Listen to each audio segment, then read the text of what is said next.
Hi class, we're nearing the end of this topic. Today's lesson is about something called the quadratic formula.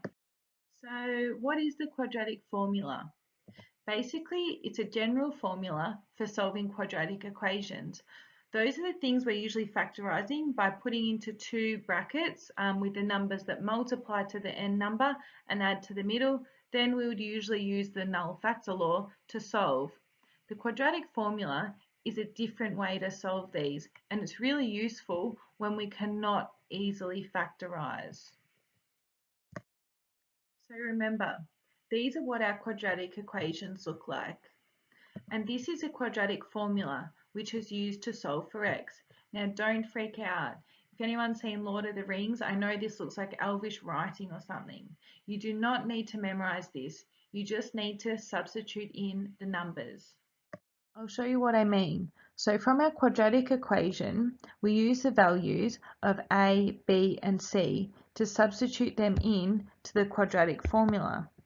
So whatever number is the value of a, we substitute that in to these places in the quadratic formula. Then whatever number is b, that goes in here and here, so we just substitute them in, and then whatever the value of c is, that goes here. Now we just need to solve this. I'll show you how to do that, and then we've got the value of x. So let's practice for these quadratic equations stating the values of a, b, and c. So this first one, the value of a is 3, b is 2, and c is 1. Next one, a is 5, b is 3, and c is -2. It's really important to be careful of the negatives. And this last one here, a is, remember when there's no number out the front, it just means there's one of them.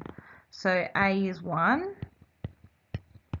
b is 3, and c is -1.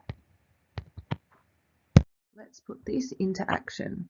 So the first thing I need to do is figure out the values of a, b, and c.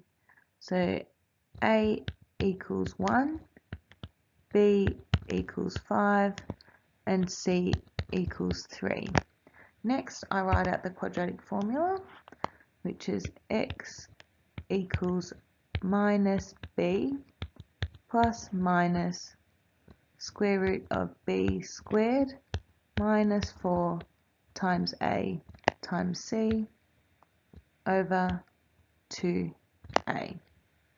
Next, I substitute the values into the equation. So I've got x equals minus, instead of writing b, I'm going to write 5, plus minus, and I've got b again. I always put everything in brackets so I don't make mistakes when there's negatives. So then I've got minus 4, instead of having a, I've got 1, and c is 3 over 2, 1. Now I just work out what this all equals. So I've got -5 out the front, plus minus 5 squared is 25, minus 4 times 1 times 3, which is 12, over 2. So x equals minus 5 plus minus 25 minus 12 is 13 over 2. So therefore, x equals minus 5 plus square root 13 over 2, or x equals minus 5 minus square root 13 over 2. Let's have a go at a question with some negatives in it. So first step, I need to write out the values of a, b, and c.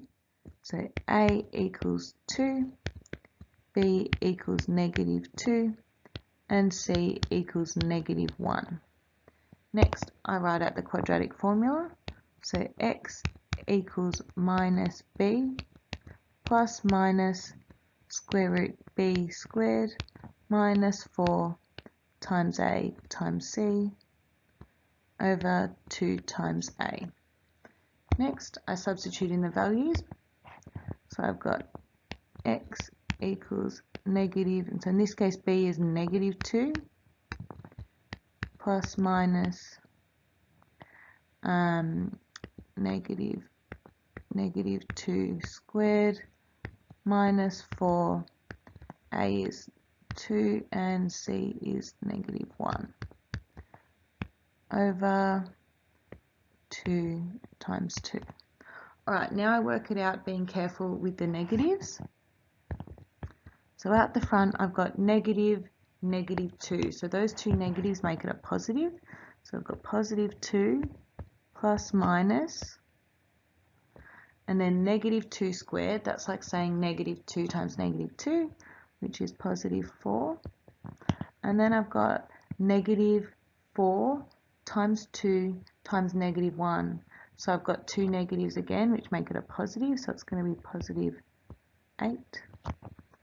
And then 2 times 2, which is 4. So x equals 2 plus minus square root 12 over 4. So therefore we can write our answers out here. We've got x equals 2 plus square root 12 on 4, or x equals 2 minus square root 12 on 4. I need you to take down the board notes, then do these questions and submit them to my Panola. I've added some optional questions if you feel like you need a challenge.